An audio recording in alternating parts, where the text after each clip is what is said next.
Challenge your limits.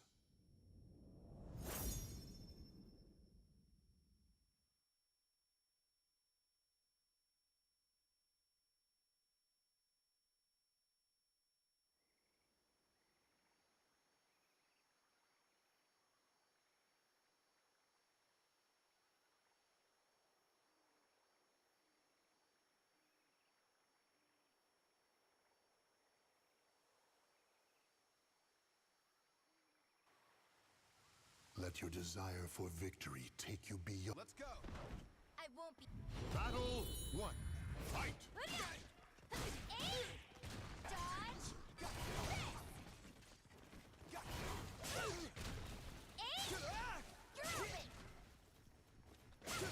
You're mine! Yeah! Say yes! Go! Battle 2. Fight! What's this?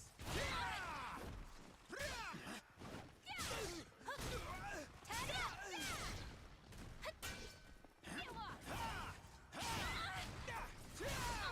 Yeah! What? What's this? One strike! Aim! Here you go! What's this?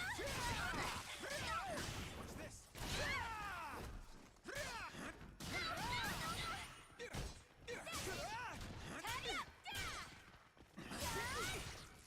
Aim! Here you go! Tag!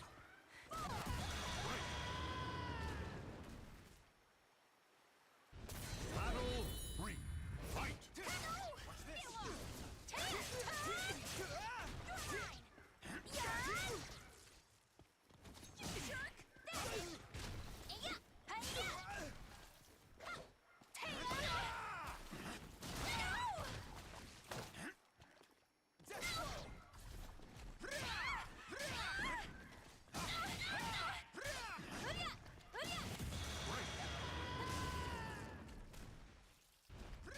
The battle is over. Show respect for the fallen who fought so bravely. How about training at Songdojang?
The following is a conversation with Andrew Strominger, theoretical physicist at Harvard, whose research seeks to shed light on the unification of fundamental laws of nature, the origin of the universe, and the quantum structure of black holes and event horizons. This is the Lex Friedman podcast. To support it, please check out our sponsors in the description. And now, dear friends, black hole from a theoretical, from an experimental, maybe even from a philosophical perspective. So a black hole is defined theoretically as a region of space-time from which light can never escape. Therefore, it's black. Now, that's just the starting point. Many weird things follow from that basic definition, but that is the basic definition. What is light? That can't escape from a black hole. Well, light is, the stuff that comes out of the sun, that stuff that goes into your eyes. Light is one of the stuff that disappears when the lights go off. The stuff that appears when the lights come on. Yeah. Of course, I could give you a mathematical definition, but or a physical mathematical definition, but I think it's something that we will understand very intuitively. What is light? Black holes, on the other hand, we don't understand intuitively. They're very weird. And one of the questions is about black holes, which I think you were alluding to, is, why doesn't light get out? Or how is it that there can be a region of space-time from which light can't escape? It definitely happens. We've seen those regions. We have spectacular pictures, especially in the last several years, of those regions. They're there. In fact, they're up in the sky, thousands or millions of them. We don't yet know how many. But the proper explanation of why light doesn't escape from a black hole is still a matter of some debate.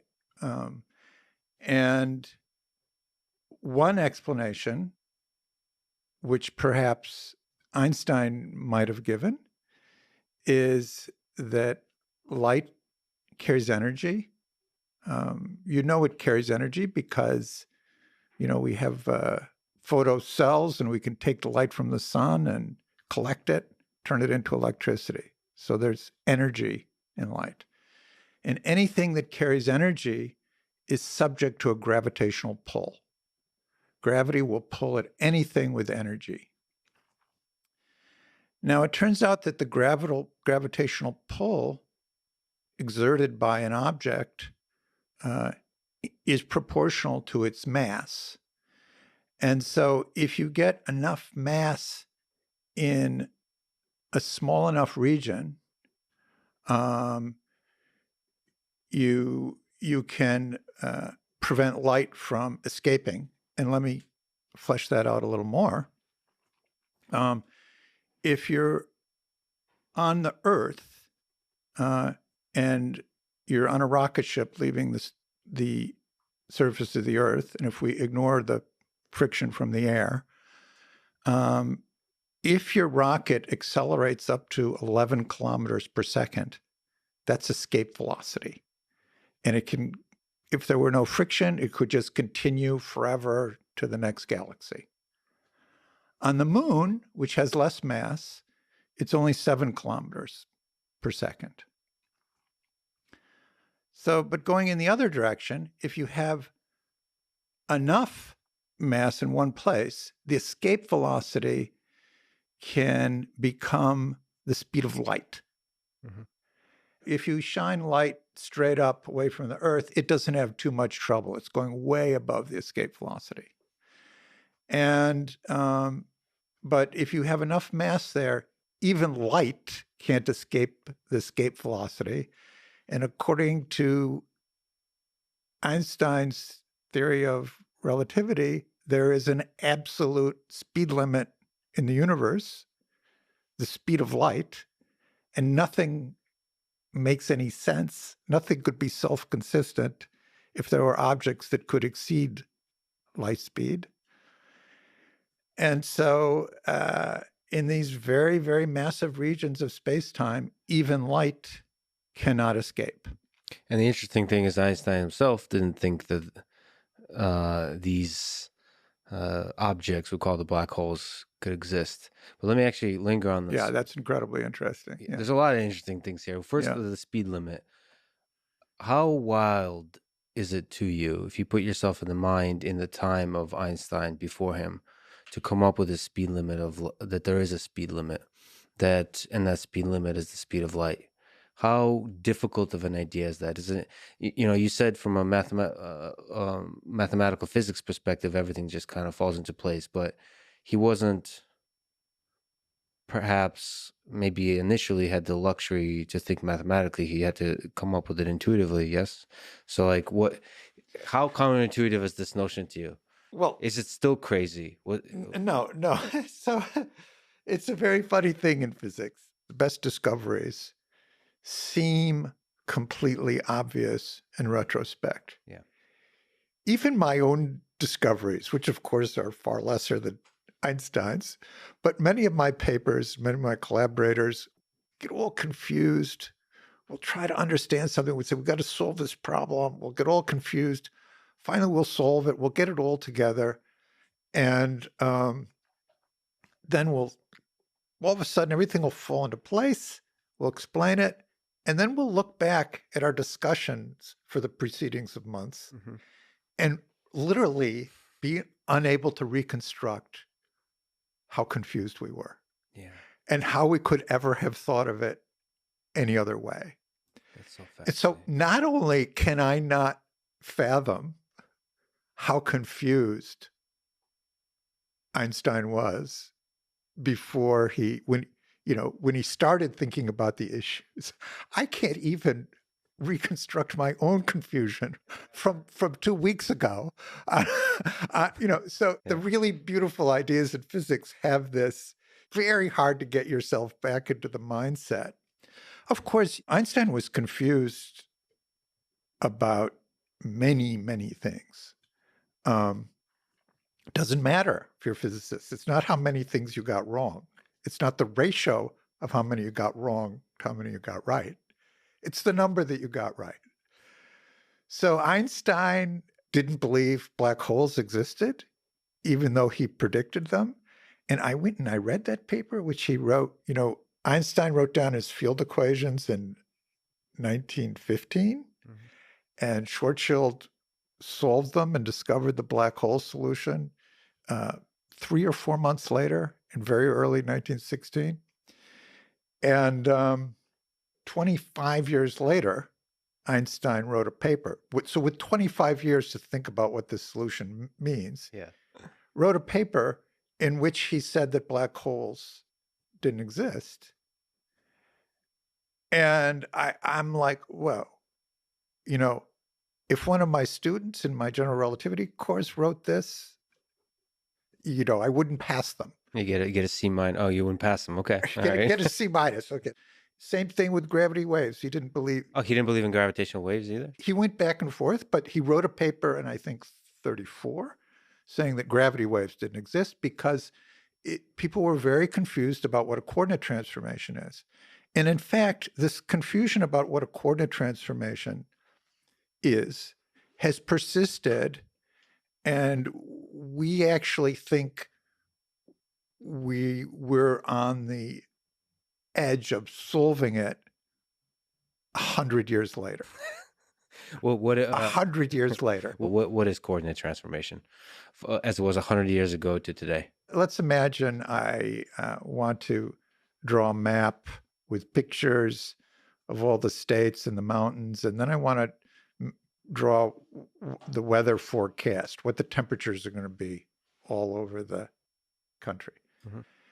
And I do that using one set of weather stations, and I number the weather stations, and you have some other set of weather stations, and you do the same thing, So the coordinates are the locations of the weather stations. Yeah. They're how we describe where the things are.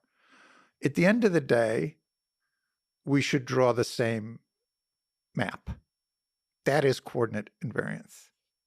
And if we're telling somebody, we're going to tell somebody at a real physical operation, we want you to stay as dry as possible on your drive from here to California, we should give them exactly the same route.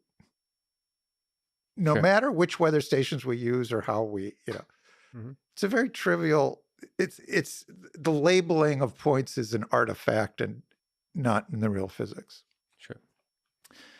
So it turns out that that's almost true, but not quite. There's some subtleties to it. The statement that you should always have the same, give at least the same kind of trajectory, the same kind of instructions, no matter the weather stations. Yeah. There's some very delicate subtleties to that, which began to be noticed in the 50s. It's mostly true, but when you have a space-time with edges, it gets very tricky how you label the edges. In space-time, in terms of space or in terms of time, in terms of everything, just space-time? Either one. Okay. Space or time. That gets very tricky.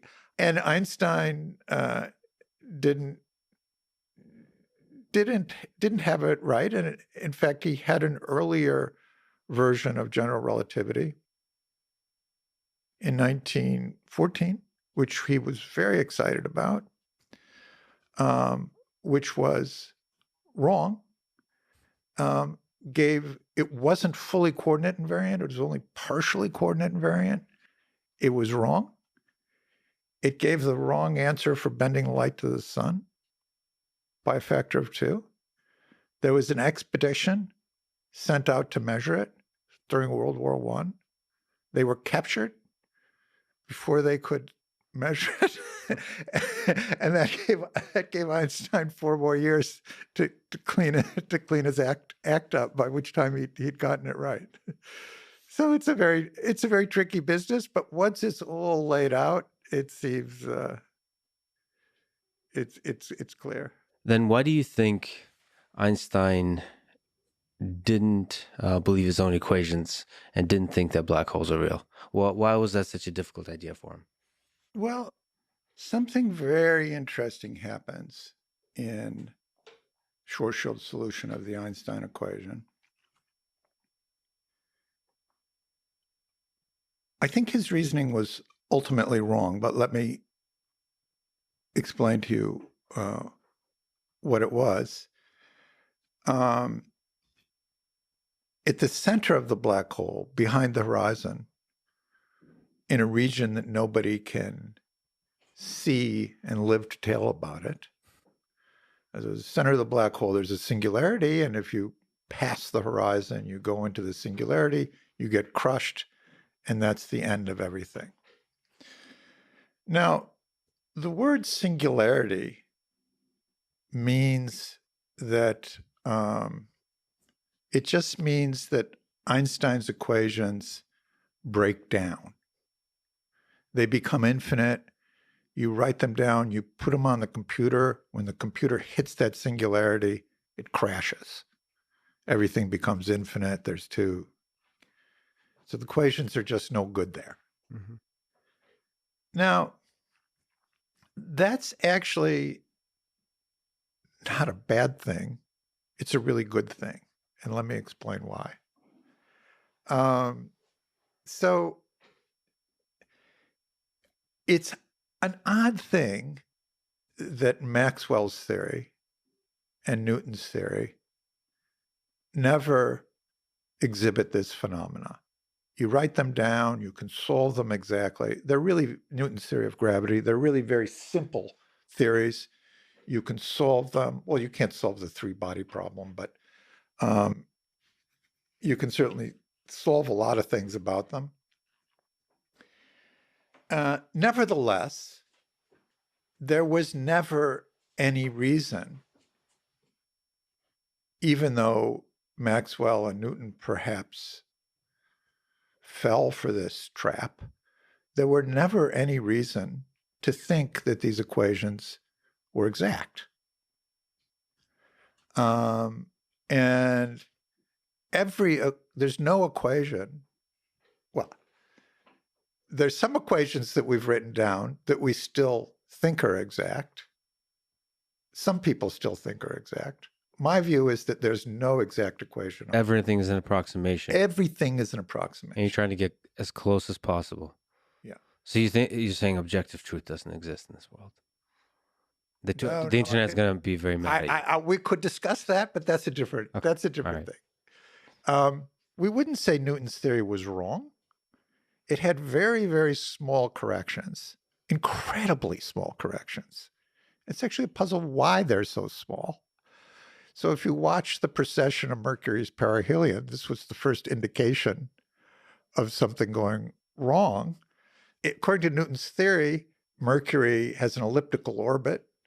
The long part of it moves around as other planets come by and perturb it and so on. And so this was measured by Leverrier in 1859, and he compared theory and experiment, and he found out that the perihelion precess moves around the sun once every 233 centuries instead of every 231 centuries. Okay, now this is the wonderful thing about science. Why was this guy? I mean, you don't have any idea how much work this is, But of course, he made one of the greatest discoveries in the history of science without, even knowing what good it was going to be. Mm-hmm. So that's how small that was the first sign that there was something wrong with Newton. Yeah. Now, so the corrections to Newton's law are very, very small, but they're definitely there. The corrections to electromagnetism, they're mostly, the ones that we see are mostly coming from quantum effects. And so the corrections are for Maxwell's equations is when you get super tiny, and then the corrections for the for Newton's laws of gravity is when you get super big. That's when you require corrections. That's true, but I would phrase it as saying when it's super accurate. If you look at the Bohr atom, Maxwell electromagnetism is not a very good approximation to the force between the proton and the electron.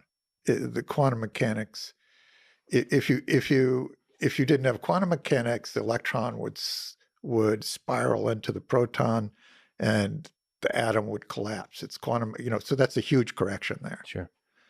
So every theory gets corrected as we learn more. There'd just be no reason to suppose that it should be otherwise.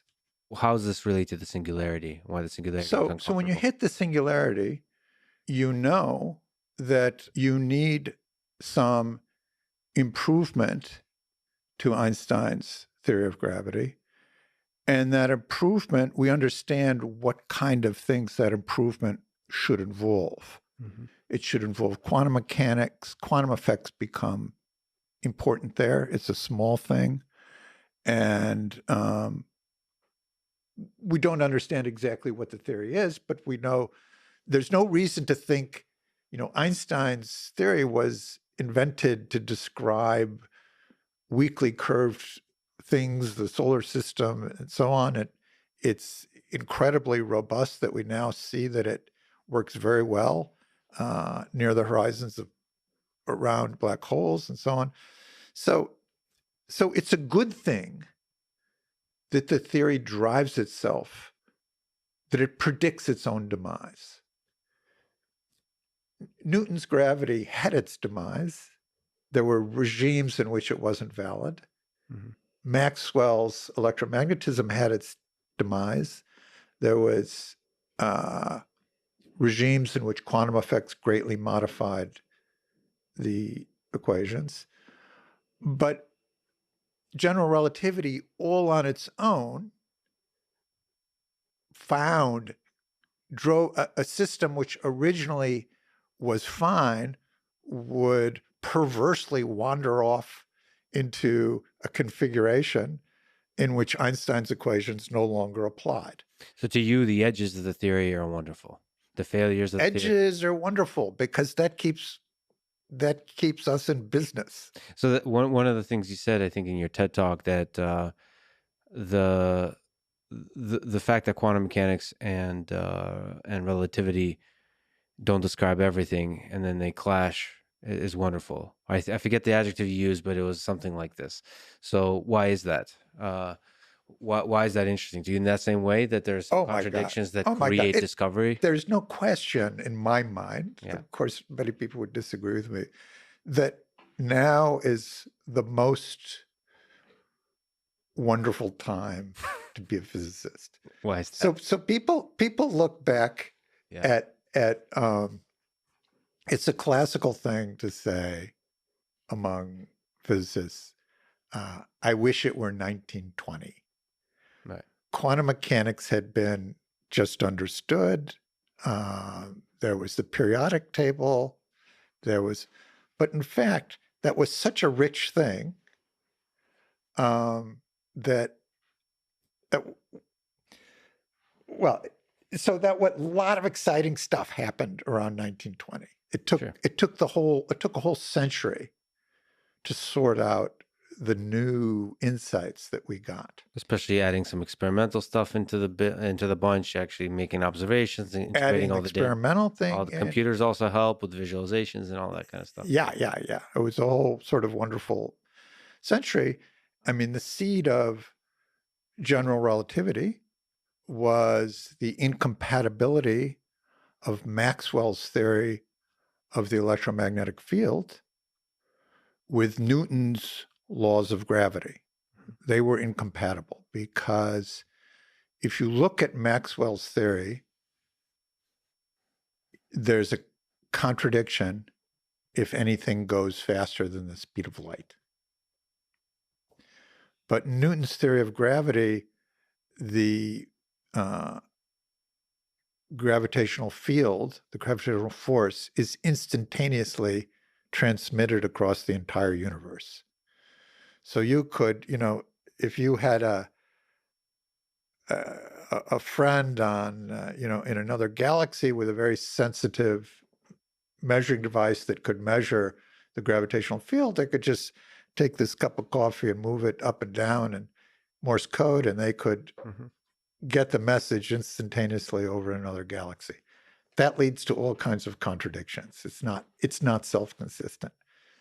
It was exactly in resolving those contradictions that Einstein came up with the general theory of relativity. And it's fascinating how this contradiction, which seems like maybe it's kind of technical thing, led to a whole new vision of the universe. Now, let's not get fooled, because lots of contradictions are technical things. We haven't set up we run into other kinds of contradictions that are technical, and they don't seem to, we understood something wrong, we made a mistake, we set up our equations in the wrong way, we didn't translate the formalisms. As opposed to revealing some deep mystery that's yet to be uncovered. Yeah. And so we're never very sure which are the really important ones. But to you, the difference between quantum mechanics and general relativity the tension, the contradiction there seems to hint at some deeper thing that's going to be discovered in the century. Yes, because that one has been understood since the 50s. Pauli was the first person to notice it, and Hawking in the early 70s gave it a really much more visceral form. And people have been hurling themselves at it, trying to reduce it to some technicality, but nobody has succeeded. And the efforts to understand it have led to all kinds of interesting relations between quantum systems and applications to other fields and so on. Well, let's actually jump around. Okay. So we'll return to black holes. I have a million questions there, but let's go into this unification the battle against the contradictions and the tensions between the theories of physics. What is quantum gravity? Maybe what is the standard model of physics? What is quantum mechanics? What is general relativity? What's quantum gravity? What are all the different unification efforts?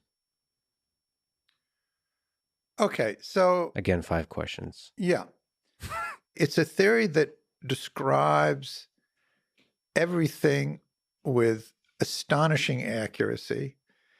It's the most accurate theory in the history of human thought. Theory and experiment have been successfully compared to 16 decimal place. We have that stenciled on the door where I work. You know, it's an amazing feat of the human mind. It describes the electromagnetic interaction, unifies the electromagnetic interaction with the so-called weak interaction, which you need some good tools to even view the weak interaction. And then there's the strong interaction, which binds the quarks into protons. And the forces between them are mediated by something called Yang-Mills theory, which is a beautiful mathematical generalization of electromagnetism, in which the analogs of the photons themselves carry charge. And so this, the final piece of this, of the standard model, everything in the standard model has been observed, its properties have been measured. The final particle to be observed was the Higgs particle, observed over a decade ago. Well, Higgs was already a decade ago. I think it is, yeah. Wow, time flies. But you better check me on that, yeah. That's true, but so much fun has been happening. So much fun has been happening. And so that's all, that's all pretty well understood. There's some things that might or might not around the edges of that, you know, dark matter, neutrino masses, some sort of fine points or things we haven't quite measured perfectly and so on, but it's largely a very complete theory, and we don't expect anything very new conceptually in the completion of that. Anything contradictory by new? Because anything contradictory, yeah. I'll have some wild questions for you on that front. But yeah, anything that, because there's no gaps. It's so accurate, so precise in its predictions. It's hard to imagine something. Yeah. And it was all based on something called let me not explain what it is. Let me just throw out the buzzword. Renormalizable quantum field theory. They all fall in the category of renormalizable quantum field theory. I'm going to throw that at a bar later to impress the girls. Good luck. Thank you. All right.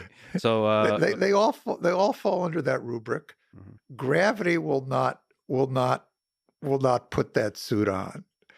So the force of gravity cannot be tamed by the same renormalizable quantum field theory to which all the other forces so eagerly submitted. What is the effort of quantum gravity? What are the different efforts to have these two dance together effectively, to try to unify the standard model and general relativity, any kind of model of gravity? Sort of the one fully consistent model that we have that reconciles that sort of tames gravity and reconciles it with quantum mechanics is string theory and its cousins. And we don't know what, or if in any sense string theory describes the world, the physical world, but we do know that it is a consistent reconciliation of quantum mechanics and general relativity, and moreover, one which is able to incorporate particles and forces like the ones we see around us. So it hasn't been ruled out as an actual sort of unified theory of nature, but there also isn't a, in my view, some people would disagree with me, but there isn't a reasonable possibility that we would be able to do an experiment in the foreseeable future, which would be sort of a yes or no to string theory. Okay, so you've been there from the early days of string theory. You've Right. seen its developments. What are some interesting developments? What do you see as also the future of string theory? And what is string theory? Well, the basic idea which emerged in the early 70s was that if you take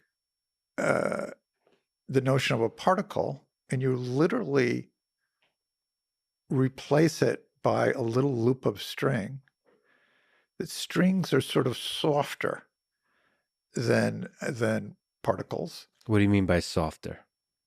Well, if you hit a particle, if there were a particle on this table, a big one, and you hit it, Yeah. you might bruise yourself. Sure.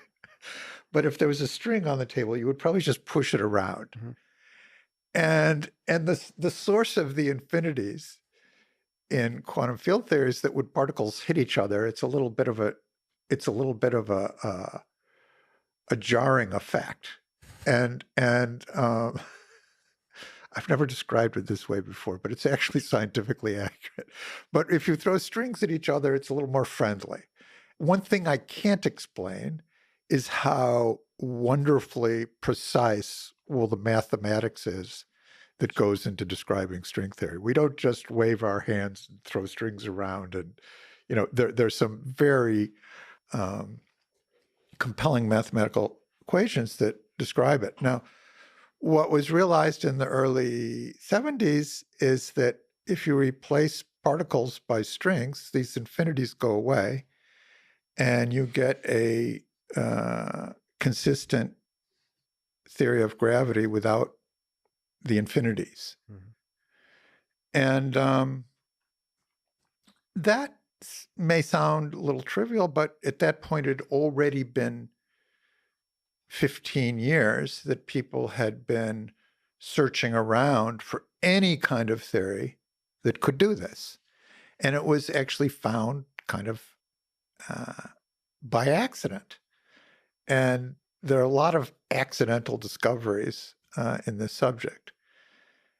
Now, at the same time, it was believed then that string theory was an interesting sort of toy model for putting quantum mechanics and general relativity together on paper, but that it couldn't describe some of the very idiosyncratic phenomena that pertain to our own universe, in particular, the form of so-called parity violation.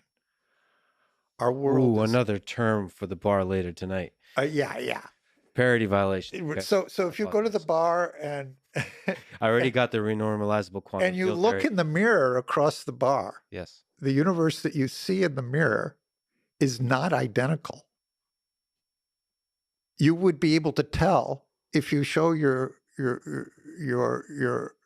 lady in the bar a photograph that shows both the mirror and you. There's a difference. If she's smart enough, she'll be able to tell which one is the real world Ooh. and which one is you. Now, she would have to do some very precise measurements. And if the photograph was too grainy, it might not be possible. But in principle, it's possible. Why is this interesting? Does this mean that there's some not perfect determinism, or what does that mean? There's some uncertainty? No, it's a very interesting feature of the real world that it isn't parity invariant. In string theory, it was thought could not tolerate that. And then it was learned in the mid-'80s that not only could it tolerate that, but if you did things in the right way, you could construct a world involving strings that reconciled quantum mechanics and general relativity, which looked more or less like the world that we live in. And now, that isn't to say that string theory predicted our world. It just meant that it was consistent, that the hypothesis that string theory describes our world can't be ruled out from the get-go. And it is also the only proposal for a complete theory that would describe our world. Still, nobody will believe it until there's some kind of direct experiment. And I don't even believe it myself. Sure, which is a good place to be mentally as a physicist, right? Yeah. Always. I mean, Einstein didn't believe his own equations, right, with the black hole. Okay. Well, that one he was wrong about that. but he was wrong about that. But you might be wrong too, right? So do you think string theory is dead if you were to bet all your money on No. the future of string theory? I think it's a logical error to think that string theory is either right or wrong or dead or alive. What it is a stepping stone.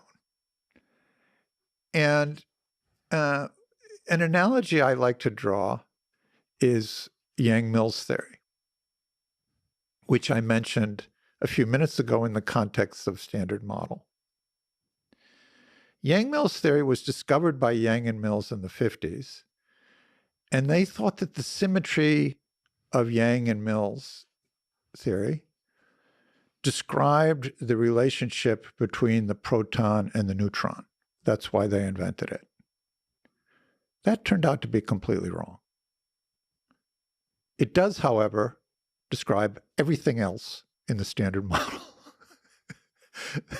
And it had a kind of inevitability. And, they had some of the right pieces, but not the other ones. Sure. They didn't have it quite in the right context. And it had an inevitability to it, and it eventually sort of found its place. And it's also true of Einstein's theory of general relativity. He had the wrong version of it in 1914, and he was missing some pieces.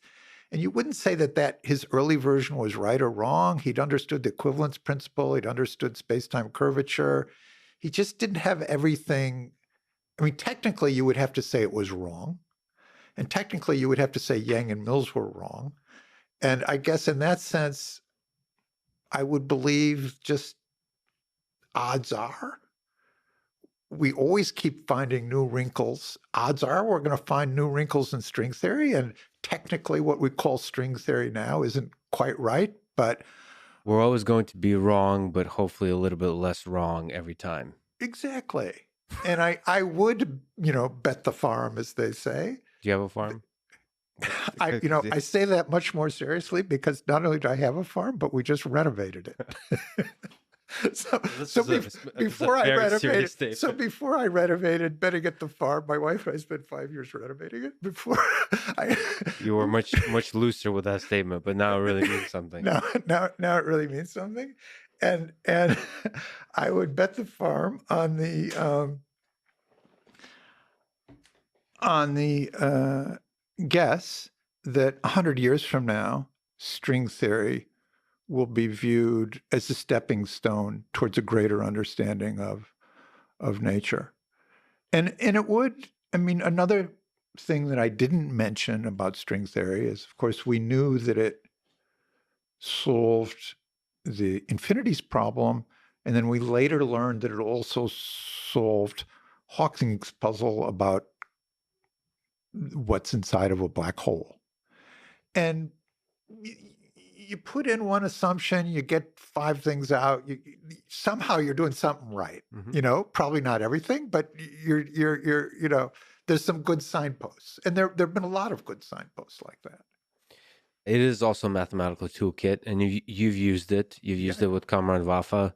maybe we can sneak our way back from string theory into black holes. Yeah. What was the idea that you and Kamran Vafa developed with the holographic principle in string theory? What were you able to discover through string theory about black holes, or that connects us back to the reality of black holes? Yeah. So that is a very interesting story. I was interested in black holes before I was interested in string theory. I was Sure.